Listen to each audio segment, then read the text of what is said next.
حضرت عائشہ کہتی ہیں کہ میں نے رسول اللہ صلی اللہ علیہ وسلم کو کسی نفل کی ادائیگی کے لیے، یعنی سنت بھی اصل میں نفل نماز ہے، ایک فرض ہوتی ہے ایک نفل، پھر جو آپ نے زیادہ تاکید سے پڑھی ان کو سنت قرار دے دیتے ہیں اور باقی جو کبھی کبھار پڑھی وہ نفل ہو جاتی. کسی نفل کی ادائیگی کے لیے اتنی جلدی کرتے نہیں دیکھا جتنی جلدی آپ نماز فجر سے پہلے 2 رکعتوں کے لیے کرتے تھے.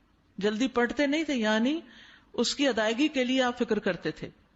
حضرت عائشہ ہی سے روایت ہے کہ نبی صلی اللہ علیہ وسلم نے طلوع فجر کے وقت 2 رکعت نماز، یعنی فرض کی بات ہے یہاں، آپ نے 2 رکعت نماز پڑھنے کی شان کے بارے میں فرمایا کہ ان کو پڑھنا میرے نزدیک ساری دنیا سے زیادہ محبوب ہے.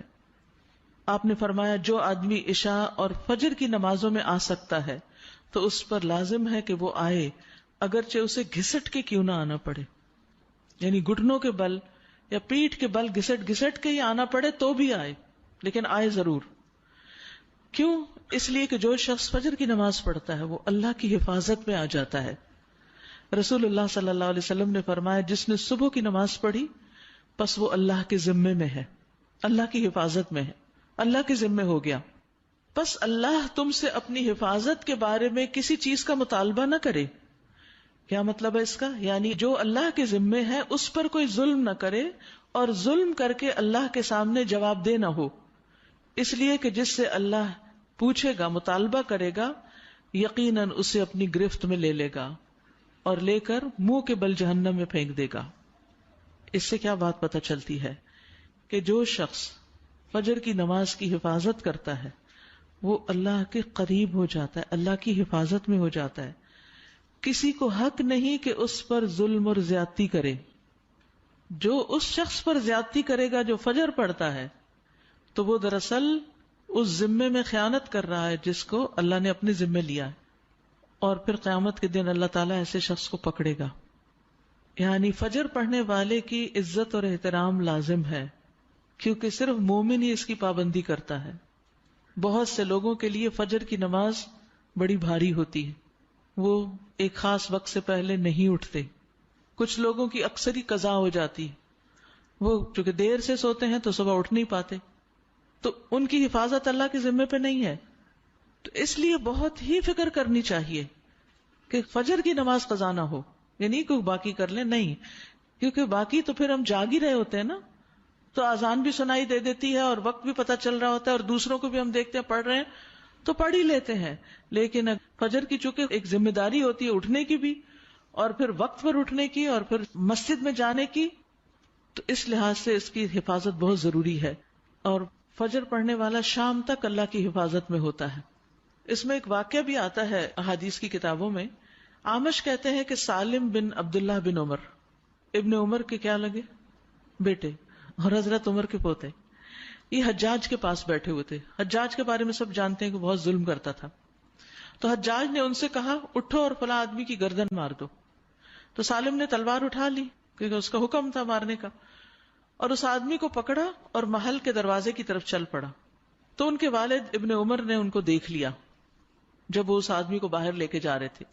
تو انہوں نے کہا کہ کیا یہ واقعی ایسا کرنے جا رہا ہے؟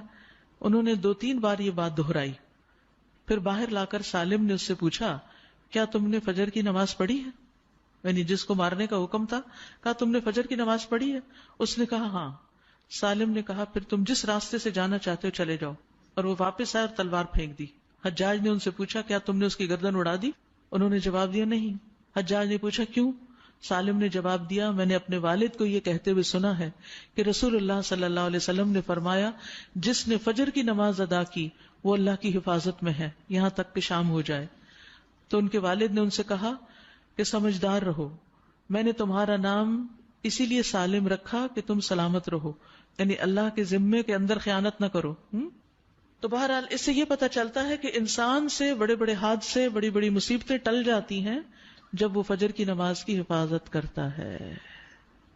اب تو الحمدللہ ہر شخص کے موبائل پر الارم ہوتا ہے اور موبائل ہر شخص کے سرہانے ہوتا ہے، تو کوئی بھی یہ نہیں کہہ سکتا کہ میں صبح نہیں اٹھ پایا. 1 نہیں 2 3 الارم لگا لیں، 5 منٹ کے وقفے پہ رکھ لیں اس کو، کیونکہ جو شخص یہ 2 نمازیں پڑھے گا، بخاری میں آتا ہے وہ جنت میں داخل ہوگا. ایک اور روایت میں آتا ہے وہ آدمی ہرگز دوزخ میں نہیں جائے گا جس نے سورج نکلنے سے پہلے اور سورج کے غروب ہونے سے پہلے نماز پڑھی، یعنی فجر اور عصر کی. اور پھر آپ نے فرمایا ان نمازوں میں سستی نہ کرو اگر تم اللہ کا دیدار کرنا چاہتے ہو، اس طرح کہ جیسے تم 14ویں کے چاند کو دیکھتے ہو اور تمہیں کوئی دھکم پیل کا بھی واسطہ نہیں پڑے گا. یعنی جو ان نمازوں کی حفاظت کرتا ہے وہ اللہ کے دیدار کے قابل ہوگا. اور پھر بعض اوقات لوگ رات قیام کرتے رہتے ہیں، آخر حصے میں سو کے فجر قضا کر دیتے ہیں. کیا ہے تہجد کے لیے اٹھے تھے، وہ آنکھ نہیں پھر کھلی فجر کے لیے. تو یہ نہیں ہونا چاہیے. عمر رضی اللہ عنہ کہتے ہیں میں صبح کی نماز با جماعت پڑھوں یہ مجھے اس سے زیادہ محبوب ہے کہ میں ساری رات قیام کروں. ساری رات کے نوافل سے زیادہ محبوب ہے کہ فجر کی نماز جماعت کے ساتھ. ہاں منافق پر فجر کی نماز بھاری ہوتی ہے، تو منافقت سے نکلنے کے لیے، نفاق سے نکلنے کے لیے اس نماز کی پابندی ضروری ہے. ابی ابن کعب کہتے ہیں ایک روز رسول اللہ صلی اللہ علیہ وسلم نے ہمیں صبح کی نماز پڑھائی.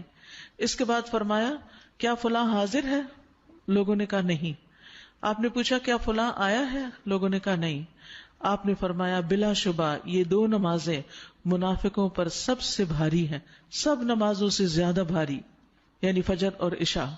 اور اگر تمہیں معلوم ہو کہ ان میں کیا کچھ اجر و ثواب ہے تو تم ان میں ضرور آؤ، خواہ گھٹنوں کے بل ہی کیوں نہ آنا پڑے. تو اس لیے خود بھی اور اپنے گھر والوں کو بھی، اپنے بچوں کو بھی اس کا پابند کریں. سبحانک اللہم و بحمدک اشہد ان لا الہ الا انت استغفرک.